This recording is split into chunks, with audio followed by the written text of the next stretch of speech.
Welcome to the Unity 3D Training Lab 4, the 2D side-scroller game. In this set of training videos, we will see what it takes to make a true classic of the game industry by recreating Mario Brothers in the Unity engine. As we've done in previous labs, we start with a design document that helps us to better understand the project that we're going to be making. And as the projects have grown from simple games in the beginning, like point and click and a space shooter game, to the tool development and the pipeline scripts, the information we need ahead of time to understand the project becomes more detailed and more necessary. So what we need is a design document that outlines what we are to do and help us stay focused on a set of tasks. If we write it down, schedule it out, and stay within our design, success in this project and others is much more likely. So let's take a look at our design documents. As you can see, we've got one laid out for Mario Brothers. And we've only got one document. We are still small enough as a project that the need for separate documents isn't really necessary. But if we were to scope this project a little bit bigger, then additional documentation would be advisable just to maintain this project better.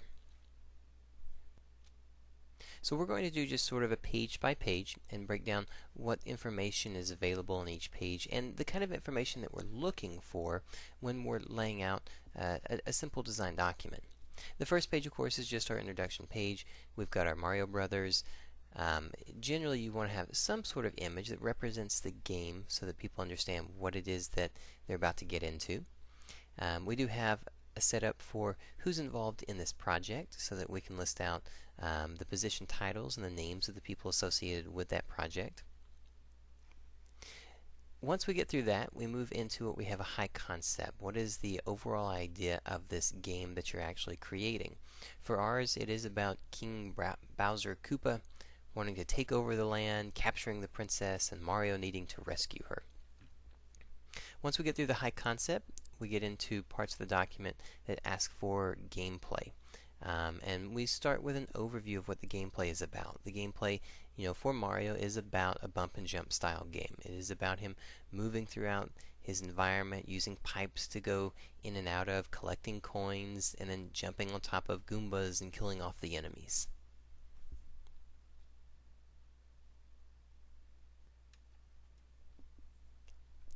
Next we have one for player objectives. And the player objectives really is for what is this player's purpose? What is he, what is he doing inside of this game? For us, our primary objective is to get to the end of the level before the timer runs out. We're keeping these objectives and these thoughts very narrow just for the chunk of the game that we're actually making. If this were a bigger game, then these type of objectives would get larger. So just remember that what we are seeing is a very simple, small slice of what you might see for a much larger game, much more complex game. Now, the primary objective is, of course, to get to the end of the level. As a whole game, it is to save the princess. And for our additional objectives, we are learning to move the player. We are learning to jump the player. We're collecting coins. We're jumping and stomping on top of Goombas. The core gameplay mechanic that we're looking at, we've got player character abilities, and what are those? For our character, we're going to be jumping. We've got a super jump, and we've got a fireball power-up where we can shoot fireballs out.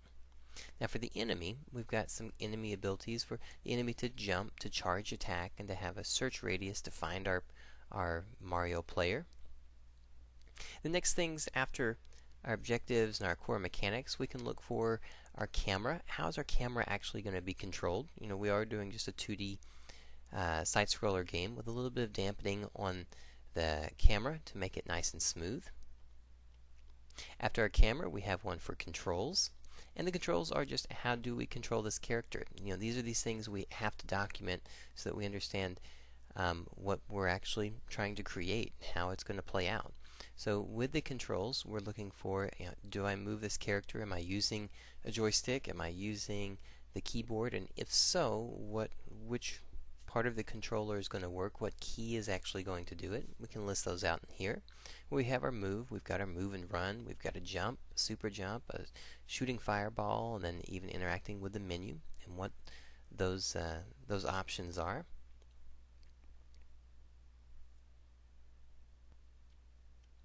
And once we define those controls and set those up, then we can move into the characters, the exciting things that are inside this world that we're going to control or interact with. And the characters we can look for sort of defining and breaking it into what's a playable character. What are the playable characters in the game? And for us, of course, it's Mario. Mario is the character that we're going to be playing. And setting up Mario, we can go in for defining a basic little synopsis of who Mario is and what he's doing inside of the game. We can also go into the stats and the abilities of the player. What can he do? If he's going to jump, how high can he jump? If he's going to shoot, how often can he shoot? If he has health, how much health does he have? So we want to define those properties. We want to define that background to the character and how he's involved in the world that we've created. Now, besides just our playable good guy characters, then we also have our evil enemy characters. So we have our Goomba that's going to be involved in this game.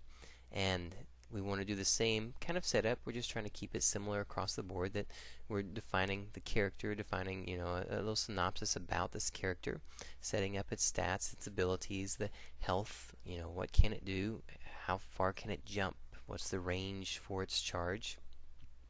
Once we define these, then we can move into our items. And these items can be items that we pick up inside of the game, or power-up type of items. We have a nice little list here for simply just, the coins that we can pick up, how much they're each worth, for our super mushroom, for our fire flower, defining basically, point values, what it can do, what it does when you pick it up, does it change the character in some way. And we also define those with our power-ups for our small Mario, how he starts off in a small form, and then with our Super Mario, how he turns into the larger Mario by eating the super mushrooms, the Fire Mario, and even an Invincible Mario, and how he can run through without getting hurt at all. Now, we can continue that list with additional things. If our game has weapons, we'll have a list for our weapons, for any other additional items or key assets that might be inside of the game. For us, it's simple enough and small enough that we're going to just define those main characters, and then through an asset list we'll define all the other types of parts and pieces, the building blocks of the game. Now, some of those building blocks are going to be coming from our levels that we start to define, and we have a list of levels, and the one we're focusing in on with this project is going to be just the ground, the level 1, with the Goomba for an enemy, and the basic environment with the bricks and the backgrounds and the pipes. So as you set up that first level, the one thing that you do want to do is talk about what is in that level, how the character is going to interact with it, how you're going to set up the timing and the pacing of that part of the game.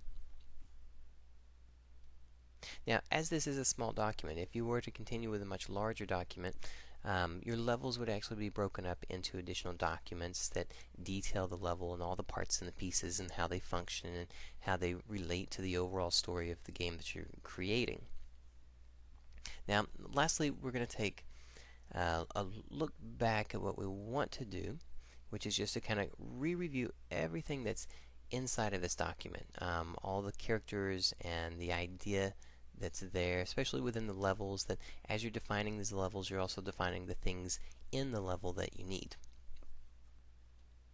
And by defining them, we're basically creating just a list. We're making a list. And list making is really where it is all at. The good project management is about making lists and managing lists. And this is where we can get our start. So that list is going to be defined right in here with our assets.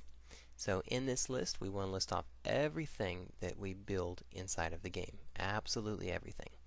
This is where we find out what are all the art assets that we're actually going to build. We want to define their name and even the naming convention that we're going to be using inside of the engine, a description of the item that we're going to be creating, and we can even manage somewhat within the asset list here as to whether or not it's complete or not complete, the file type. You could continue, additional information for the file size, even the file location. Where is it going to be used inside of the game? The other lists that we have are going to be for a code. We're going to be looking at components. What type of components are we going to be creating? What are they going to do? What's the basic description? The file types that we're going to be using. So, even here we can start defining the code parts of our project. We can then define the design elements that are involved. The design elements might be the design document that we're actually creating. We can do the level 1 block out. We can do path nodes, setting those things up. Those can be parts of the production that we can itemize out and then check through. And of course we've also got audio, so we're going to have to compile and get and find our audio for the game, and we can make that list for all of our audio assets. Now once we actually create this giant list of assets, then we can also go back and do what we did in our first two games, where we looked at creating time estimates, where we can go in and say how long is each one of these things going to take me, and then get a better idea of how long the project overall is going to take us to complete. Okay, and that is going to do it for our design document. And now that we know what we are going to make, it's time to make a pot of coffee, get comfortable, and most importantly, get ready to have some fun, because you're about to make a true classic from the game industry. So have some fun, and we look forward to seeing your finished work.